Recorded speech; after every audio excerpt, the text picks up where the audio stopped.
कन्या खन्ना 1 बजे की बुलेटिन की शुरुआत आज की एक बड़ी खबर के साथ। केंद्र में मोदी सरकार बनने के बाद पहली बार एनडीए में फूट पड़ी है। हरियाणा में कुलदीप बिश्नोई ने बीजेपी का साथ छोड़ दिया है। कुलदीप बिश्नोई ने पूर्व केंद्रीय मंत्री विनोद शर्मा से हाथ मिला लिया है। चंडीगढ़ में एचजेसी अध्यक्ष कुलदीप बिश्नोई और जन चेतना पार्टी के अध्यक्ष विनोद शर्मा ने प्रेस कॉन्फ्रेंस करके अपने गठबंधन का ऐलान किया। विनोद शर्मा ने ऐलान किया कि राज्य में अगली सरकार एचजेसी और जन चेतना पार्टी की बनेगी। उन्होंने कहा कि सरकार बनते ही हरियाणा सर्विस सिलेक्शन कमीशन भंग हो जाएगा और अधिकारियों को मिलने वाला बेजा फायदा भी बंद होगा। तो वहीं कुलदीप बिश्नोई ने बीजेपी पर वादा खिलाफी का और धोखा देने का आरोप लगाया। कुलदीप बिश्नोई ने कहा कि विनोद शर्मा के साथ आने से हरियाणा में उनकी जीत अब पक्की हो गई है। शासन हमें हरियाणा में मिलेगा। हमारी पार्टी हरियाणा जन चेतना पार्टी ने 2 मुद्दों पर लड़ाई शुरू की थी। सबसे अहम मुद्दा था कि हरियाणा सर्विस सिलेक्शन कमीशन, जिसको हम साइमन कमीशन बोलते हैं, उसका विरोध कर रहे थे कि इसको खत्म करना चाहिए, क्योंकि इंटरव्यू सिस्टम के जरिए पारदर्शिता ना होते हुए डिस्क्रिशनरी पावर के जरिए उन बच्चों को जो डिजर्व करते हैं नौकरियां नहीं मिल रही हैं और उन बच्चों को नौकरियां दी जा रही हैं जो किसी खास क्षेत्र से संबंधित हैं या डिजर्व नहीं करते हैं। इंटरव्यू के जरिए उनको ज्यादा नंबर देकर, उनके नंबर बढ़ाकर उनको नौकरियां देनी, इसके ऊपर हमारा बहुत भारी आक्षेप है और हम इसका विरोध कर रहे हैं। और मैंने पहले भी कहा था कि हम उस पार्टी के साथ, उस संस्था के साथ, उस विचारधारा के साथ जुड़ना चाहेंगे, मिलकर काम करना चाहेंगे जो इसमें विश्वास रखता है। तो चौधरी कुलदीप बिश्नोई जी ने इस बात को माना कि एसएस कमीशन खत्म होना चाहिए। हम अपने मैनिफेस्टो में भी आज भी इसकी घोषणा करते हैं कि जब सरकार बनेगी तो सबसे पहला काम ये होगा कि सर्विस सिलेक्शन कमीशन को खत्म किया जाएगा और इंटरव्यू सिस्टम को खत्म किया जाएगा। दूसरा मुद्दा हमने जो लिया था कि सरकार के जो अधिकारी हैं उनको पक्षपात नहीं करना चाहिए, लेकिन सरकार जब उनको इस बात का वायदा करती है कि हम आगे जब आप रिटायर हो जाएंगे, रिटायरमेंट के बाद आपको फिर से नौकरी दी जाएगी, आपको रीएम्प्लॉय किया जाएगा, आपको कॉन्ट्रैक्चुअल बेसिस पे लिया जाएगा, आपको कहीं कमीशन में लगा दिया जाएगा या किसी को इंफॉर्मेशन कमिश्नर बना दिया जाएगा। बहुत सारी ऐसी जगहें हैं जहां नौकरी में ही एक्सटेंशन दे दी जाएगी। इस लालच के साथ जब अधिकारियों को दिया जाता है तो उस लालच की वजह से वो जनता के बारे में ना सोचकर किसी व्यक्ति के बारे में या सरकार के बारे में सोचते हैं, जो बिल्कुल गलत है, प्रजातंत्र के खिलाफ है। हम इसके खिलाफ हैं। कोई एक्सटेंशन नहीं होनी चाहिए, कोई किसी अधिकारी की रीएम्प्लॉयमेंट नहीं होनी चाहिए, किसी अधिकारी को कॉन्ट्रैक्चुअल बेसिस पे नहीं देना चाहिए और किसी अधिकारी के साथ इस बात का वायदा नहीं होना चाहिए कि रिटायरमेंट के बाद या रिटायरमेंट से पहले उसको प्री रिटायरमेंट देकर अच्छे उन पदों पर उनको लगा दिया जाएगा। I condemn it and I say it is devoid of any transparency और ये सबसे गलत बात है जिसका फायदा सरकार अपने चहेतों को देने के लिए उन अधिकारियों का इस्तेमाल करती है। हमारा गठबंधन जो है वो मजबूत रहेगा और हम इस गठबंधन की सरकार बनाएंगे। सीटों के ऊपर कितनी सीटों में हम लड़ेंगे ये आपस में बैठ के हम फैसला करेंगे। विनेबिलिटी और सीट्स देखकर, एक उम्मीदवार देखकर हम आपस में फैसला करेंगे और मैं आपको विश्वास दिला सकता हूं कि इस गठबंधन के सामने दूसरी कोई पार्टी ठहर नहीं पाएगी। कुलदीप बिश्नोई जी पारिवारिक सदस्य हैं, मेरे चौधरी बैजनाथ जी के साथ बहुत अच्छे संबंध रहे हैं, परिवार के साथ संबंध रहे हैं। मैं समझता हूं और मानता हूं कि चौधरी कुलदीप बिश्नोई एक अच्छे मुख्यमंत्री सिद्ध हो सकते हैं। भाजपा ने इनको मुख्यमंत्री का उम्मीदवार बनाया था तो इनकी क्षमता को देखकर, इनके परिवार को देखकर, इनकी पॉलिटिकल लीगेसी को देखकर, इनके इतिहास को देखकर और इनका लोगों के प्रति जो विश्वास है, जो आस्था है, जो भावना है, उसको देखकर इनको मुख्यमंत्री बनाने का फैसला किया था और वो सही फैसला था। ये अच्छे मुख्यमंत्री बनते और हरियाणा की जनता का भी मेरा मानना है, यही फैसला है कि चौधरी कुलदीप बिश्नोई मुख्यमंत्री बने हरियाणा के। सीधे रुख करते हैं हमारे संवाददाता नवीन सेठी का। नवीन, बीजेपी को साइड कर दिया गया है और अब हरियाणा जनहित कांग्रेस ने एक नया गठबंधन तैयार कर लिया है जन चेतना पार्टी के साथ। कितना मजबूत ये गठबंधन हो सकता है? जैसा कि पूर्व केंद्रीय मंत्री और जन चेतना पार्टी के अध्यक्ष विनोद शर्मा ने कहा कि हम इस बार सरकार बनाएंगे, क्या ये जो दावा है, ये जो पेश कर रहा है ये गठबंधन, वो होता हुआ दिख रहा है आने वाले चुनाव में? जी देखिए, बिल्कुल अगर बात करें जिस तरीके से आज बीजेपी और हजका का गठबंधन टूट गया है और इसकी घोषणा जो है हजका सुप्रीमो कुलदीप बिश्नोई द्वारा कर दी गई है, साथ ही साथ एक नया गठबंधन हरियाणा की राजनीति में देखने को मिला है।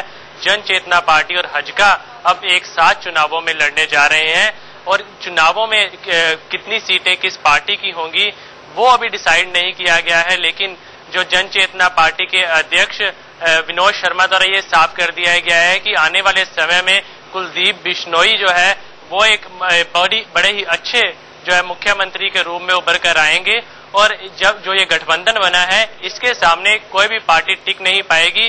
बहरहाल अब देखना ही होगा कि जनता का भरोसा किस तरीके से जीता जाता है, क्योंकि अगर बात करें हजका और के जो सुप्रीमो है कुलदीप बिश्नोई, उनका भी एक कदावर कद है, उनका एक काफी ऊंचा कद है हरियाणा की राजनीति में। वहीं जो बात करें जन चेतना पार्टी के अध्यक्ष विनोद शर्मा, वो भी जो है एक अच्छी अपनी राजनीति में अपना कद रखते हैं और ऐसे में अब देखना होगा कि जनता जो किस तरीके से उन पर भरोसा जताती है। बिल्कुल, और जन चेतना पार्टी के अध्यक्ष विनोद शर्मा ने और क्या कुछ कहा जब इस नए गठबंधन का ऐलान हुआ, सुनते हैं।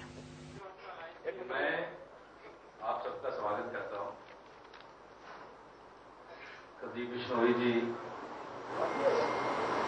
पारिवारिक सदस्य हैं, मेरे चौधरी बैजनाथ जी के साथ बहुत अच्छे संबंध रहे हैं, परिवार के साथ संबंध रहे हैं। मैं समझता हूं और मानता हूं कि चौधरी कुलदीप बिश्नोई एक अच्छे मुख्यमंत्री सिद्ध हो सकते हैं। भाजपा ने इनको मुख्यमंत्री का उम्मीदवार बनाया था तो इनकी क्षमता को देखकर, इनके परिवार को देखकर, इनकी पॉलिटिकल लीगेसी को देखकर, इनके इतिहास को देखकर और इनका लोगों के प्रति जो विश्वास है, जो आस्था है, जो भावना है, उसको देखकर इनको मुख्यमंत्री बनाने का फैसला किया था और वो सही फैसला था, ये अच्छे मुख्यमंत्री बनते। और हरियाणा की जनता का भी मेरा मानना है, यही फैसला है कि चौधरी कुलदीप बिश्नोई मुख्यमंत्री बने हरियाणा के। अच्छा शासन हमें हरियाणा में मिलेगा। हमारी पार्टी हरियाणा जन चेतना पार्टी ने 2 मुद्दों पर लड़ाई शुरू की थी। सबसे अहम मुद्दा था कि हरियाणा सर्विस सिलेक्शन कमीशन, जिसको हम साइमन कमीशन बोलते हैं, उसका विरोध कर रहे थे कि इसको खत्म करना चाहिए, क्योंकि इंटरव्यू सिस्टम के जरिए पारदर्शिता ना होते हुए डिस्क्रिशनरी पावर के जरिए उन बच्चों को जो डिजर्व करते हैं नौकरियां नहीं मिल रही हैं और उन बच्चों को नौकरियां दी जा रही हैं जो किसी खास क्षेत्र से संबंधित हैं या डिजर्व नहीं करते हैं। इंटरव्यू के जरिए उनको ज्यादा नंबर देकर, उनके नंबर बढ़ाकर उनको नौकरियां देनी, इसके ऊपर हमारा बहुत भारी आक्षेप है और हम इसका विरोध कर रहे हैं। और मैंने पहले भी कहा था कि हम उस पार्टी के साथ, उस संस्था के साथ, उस विचारधारा के साथ जुड़ना चाहेंगे, मिलकर काम करना चाहेंगे जो इसमें विश्वास रखता है। तो चौधरी कुलदीप बिश्नोई जी ने इस बात को माना कि एसएस कमीशन खत्म होना चाहिए, इंटरव्यू सिस्टम खत्म होना चाहिए। अगर नौकरी है, उसके जो मापदंड बनाए जाते हैं, उन मापदंड के तहत, पैरामीटर्स के तहत ही जो बच्चे सिलेक्ट हों उनको नौकरी मिलनी चाहिए, जिनकी लियाकत हो, जो डिजर्व करते हों, ना कि उनको मिलनी चाहिए जिनको कोई नेता चाहते हों या दूसरे अधिकारी चाहते हों, उनको नंबर देकर नौकरी नहीं मिलनी चाहिए। इस बात के ऊपर हमारी सहमति है। हम अपने मैनिफेस्टो में भी आज भी इसकी घोषणा करते हैं कि जब सरकार बनेगी तो सबसे पहला काम ये होगा कि सर्विस सिलेक्शन कमीशन को खत्म किया जाएगा और इंटरव्यू सिस्टम को खत्म किया जाएगा। दूसरा मुद्दा हमने जो लिया था कि सरकार के जो अधिकारी हैं उनको पक्षपात नहीं करना चाहिए, लेकिन सरकार जब उनको इस बात का वायदा करती है कि हम आगे जब आप रिटायर हो जाएंगे, रिटायरमेंट के बाद आपको फिर से नौकरी दी जाएगी, आपको रीएम्प्लॉय किया जाएगा, आपको कॉन्ट्रैक्चुअल बेसिस पे लिया जाएगा, या आपको कहीं कमीशन में लगा दिया जाएगा, या किसी को इंफॉर्मेशन कमिश्नर बना दिया जाएगा। बहुत सारी ऐसी जगहें हैं या नौकरी में ही एक्सटेंशन दे दी जाएगी। इस लालच के साथ जब अधिकारियों को दिया जाता है तो उस लालच की वजह से वो जनता के बारे में ना सोचकर किसी व्यक्ति के बारे में या सरकार के बारे में सोचते हैं, जो बिल्कुल गलत है, प्रजातंत्र के खिलाफ है। हम इसके खिलाफ हैं। कोई एक्सटेंशन नहीं होनी चाहिए, कोई किसी अधिकारी की रीएम्प्लॉयमेंट नहीं होनी चाहिए, किसी अधिकारी को कॉन्ट्रैक्चुअल बेसिस पे नहीं लेना चाहिए, और किसी अधिकारी के साथ इस बात का वायदा नहीं होना चाहिए कि रिटायरमेंट के बाद या रिटायरमेंट से पहले उसको प्री रिटायरमेंट देकर हम अच्छे उन पदों पर उनको लगा दिया जाएगा। I condemn it and I say it is devoid of any transparency, और ये सबसे गलत बात है जिसका फायदा सरकार अपने चहेतों को देने के लिए उन अधिकारियों का इस्तेमाल करती है। तीसरी बात मैं ये कहूंगा कि हमारा गठबंधन जो है वो मजबूत रहेगा और हम इस गठबंधन की सरकार बनाएंगे। सीटों के ऊपर कितनी सीटों में हम लड़ेंगे ये आपस में बैठ के हम फैसला करेंगे। विनेबिलिटी और सीट्स देखकर, एक उम्मीदवार देखकर हम आपस में फैसला करेंगे, और मैं आपको विश्वास दिला सकता हूं कि इस गठबंधन के सामने दूसरी कोई पार्टी ठहर नहीं पाएगी। बहुत बहुत धन्यवाद। आपने कहा था आपका डॉक्यूमेंट पे अलायंस फर्स्ट टाइम हुआ है, इसमें क्या कोई नवीन सेठी हमारे संवाददाता लगातार हमारे साथ जुड़े हुए हैं। नवीन, इसी साल हरियाणा में चुनाव होने हैं और इसके मद्देनजर कितना अहम है ये दोनों फैसला, एक तो बीजेपी और एचजेसी का अलग होना और एक नया गठबंधन तैयार करना? जी देखिए, बिल्कुल अगर हम बात करते हैं, पहले तो हजका सुप्रीमो द्वारा जो कहा गया है कि जो लोकसभा के चुनाव के बाद से ही जिस तरीके के गठबंधन की बात की गई थी कि विधानसभा चुनावों में हजका और बीजेपी 45-45 सीटों पर लड़ेगी, उसको जो गठबंधन धर्म है वो नहीं निभाया गया। ऐसे में कहीं ना कहीं अब जनता जान चुकी है कि बीजेपी कहीं ना कहीं जो हजका के साथ गठबंधन तोड़ा गया है उसका जो है खामियाजा बीजेपी को जरूर भुगतना पड़ेगा। अब दूसरी अगर बात करें, जिस तरीके से अलायंस अब दोबारा हुआ है हजका और जन चेतना पार्टी का, इसका जो है एक नया राजनीतिक समीकरण निकल कर आएगा और जनता का भरोसा जो है वो इन पर जुटेगा। क्योंकि अगर बात करें जन चेतना पार्टी के अध्यक्ष की, तो उन्होंने मुद्दे साफ गिना दिए हैं कि स्टाफ सिलेक्शन कमीशन को भंग किया जाना चाहिए, इंटरव्यू सिस्टम है जो उसको खत्म किया जाना चाहिए। क्योंकि अगर बात करते हैं हरियाणा में ज्यादातर जो युवा है वो उनको नौकरियां नहीं मिल पा रही हैं और उसी मुद्दे को उठाकर वो आगे चले हैं। इसको लेकर वो 31 तारीख को अपना एक मैनिफेस्टो भी जारी करने वाले हैं और जिनमें न केवल जो जन चेतना पार्टी है वो अपने मैनिफेस्टो में रखेगी कि स्टाफ सिलेक्शन कमीशन को खत्म किया जाना चाहिए और साथ ही जो इंटरव्यू सिस्टम है उसको खत्म किया जाना चाहिए, और यही मुद्दा जो है हजका की तरफ से भी अपने मैनिफेस्टो में रखा जाएगा।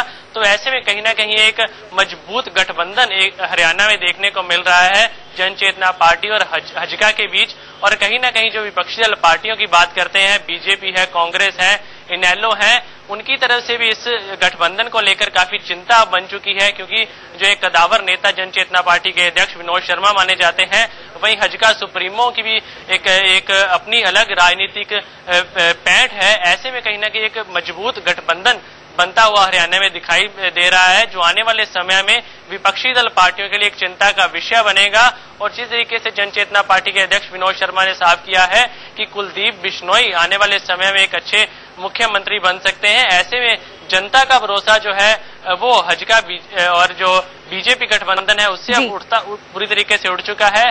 जिस तरीके से हम बात करें, बाई इलेक्शंस के रिजल्ट भी आए हैं, उसकी भी चर्चा जन चेतना पार्टी के अध्यक्ष और हजका सुप्रीमो कुलदीप बिश्नोई ने की है कि उससे साफ हो गया है कि एक जो लहर थी मोदी लहर, वो जो है विधानसभा चुनावों में कहीं ना कहीं खत्म होती नजर आ रही है और जो क्षेत्रीय पार्टियां हैं उनका रुतबा विधानसभा चुनावों में बढ़ता हुआ नजर आ रहा है। तो ऐसे में एक मजबूत गठबंधन आने वाले विधानसभा चुनावों में हरियाणा में जन चेतना पार्टी और हजका का देखने को मिल रहा है। बिल्कुल, एक मजबूत सियासी गठबंधन तो तैयार हो गया है, लेकिन यहाँ पर मैं आपसे बीजेपी के बारे में भी सवाल पूछना चाहूंगी। नवीन, जिस तरह से नरेंद्र मोदी के प्रधानमंत्री बनने के बाद ये पहला मौका है कि एनडीए में फूट पड़ी है या एनडीए में जो गठबंधन है वो टूटा है हजका के साथ, इससे बीजेपी को कितना नुकसान होता हुआ आप देख रहे हैं आने वाले चुनाव में?